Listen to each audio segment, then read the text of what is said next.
ថ្ងៃនោះខ្ញុំព្រមឲ្យអ្នកចេញទៅព្រោះច្បាស់ណាំងខូតណាំងក៏លែងនៅខ្ញុំឈរយំម្នាក់ឯងកណ្ដាលផ្លូវមើលគេចេញទៅទាំងមិនងាក្រប្រាប់បេះដូងគ្មានគេមិនអ្វីក៏រីករាយតែប្រកបណាស់គឺស្នាមញញឹមខ្លែងខ្លាយ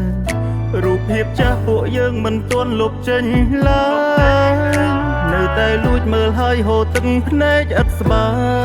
យត្រឡប់មករកខ្ញុំវិញបានទេខ្ញុំពិតមិនអាចបំភ្លេចឈឺខ្លាំងមិនមែនឈឺចាប់តិចតិចដូចដែលស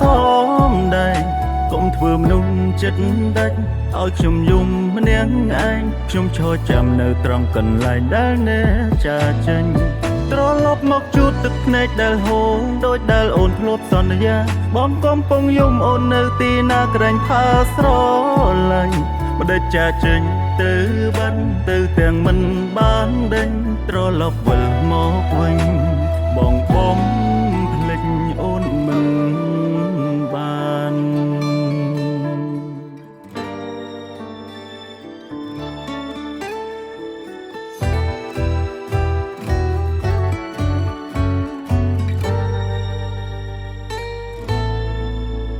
ថ្ងៃនោះខ្ញុំព្រមឲ្យអ្នកចេញទៅព្រោះច្បាស់ណាំងខូតណាំងក៏លែងនៅខ្ញុំឈរយំម្នាក់ឯងកណ្ដាលផ្លូវមើលគេចេញទៅទាំងមិន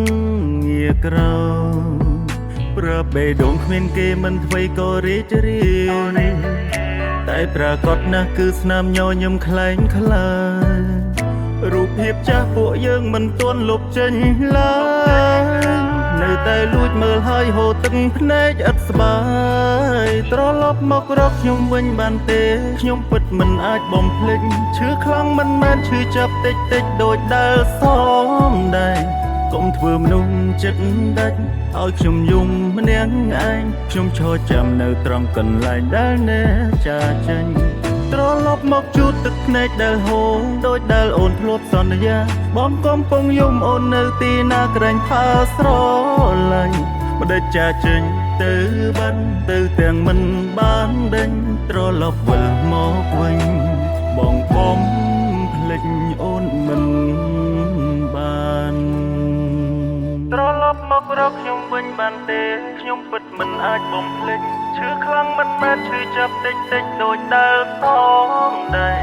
កុំធ្វើមនុស្សចិត្តដាច់ឲ្យខ្ញុំយំម្នាក់ឯងខ្ញុំឈរចាំនៅត្រង់កន្លែងដែលអ្នកចាចេញត្រឡប់មកជួបទឹកភ្នែកដែលហូរដូចដែលអូនធ្លាប់សន្យាបងកំពុងយំអូននៅទីណាក្រែងផាស្រឡាញ់មិនដេចចាចេញទៅបានទៅទាំងមិនបានដេញត្រឡប់វិលមកវិញបង